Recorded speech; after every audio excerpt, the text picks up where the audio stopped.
sailor said, Brandy, you're a fine girl. What a good wife you would be. Such a fine. I'm envious of you, by the way. This is very cool. You're doing a very cool thing. Oh, it's fun, man. And I'll tell you, thank you. Went to Atlantic Studio A with Arif Martin and Gene Paul, Les Paul's son, engineering it, and we recorded in the big room, our second Looking Glass album, which sounds phenomenal. Arif was a genius. We were reminiscing with the road manager about a gig we did in Ohio with the Raspberries, the Eagles, and the Ramatam. And who? The Eagles and who?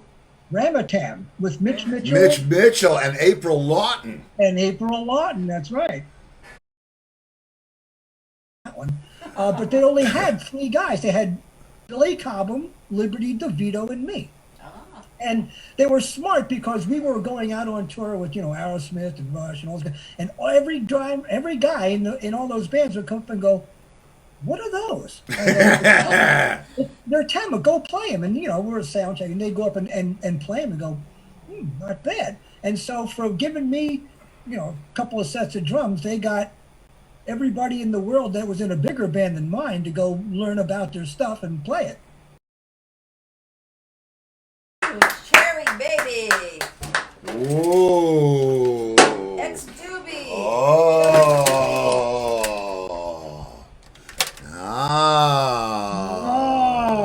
Wow. Put it down a little bit so I can see. Oh, nice.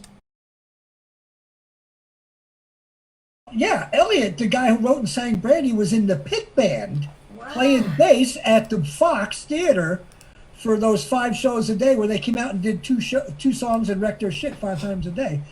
I was living in Wisconsin at the time, and they came out and they played the Lake Geneva amphitheater. And it was the first time I already had Happy Jack. I was a big fan already.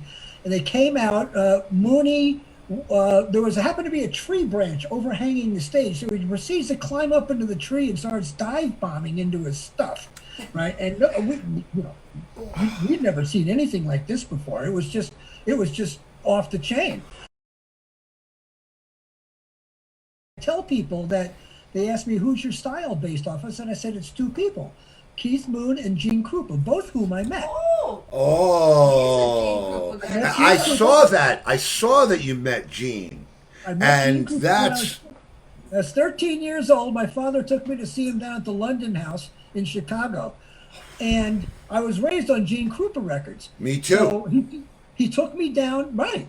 So who wasn't? Peter Criss was too. I think Peter took lessons from Gene. So I'm sitting there. It's like, 8 o'clock. It's the first show. It looks like he just rolled out of bed. They play. I'm sitting in the front. I'm just staring at him like, this is it. So my father says, would you mind coming over and saying hello? So he says, sure. So he gets a drink and he comes over and he sits down at our table and we're talking. He says, you play the drums? I go, yes, I do. He says, well, let me give you a little tip. And I go, oh man, here it comes. He's going to give me like the secret handshake or something, right?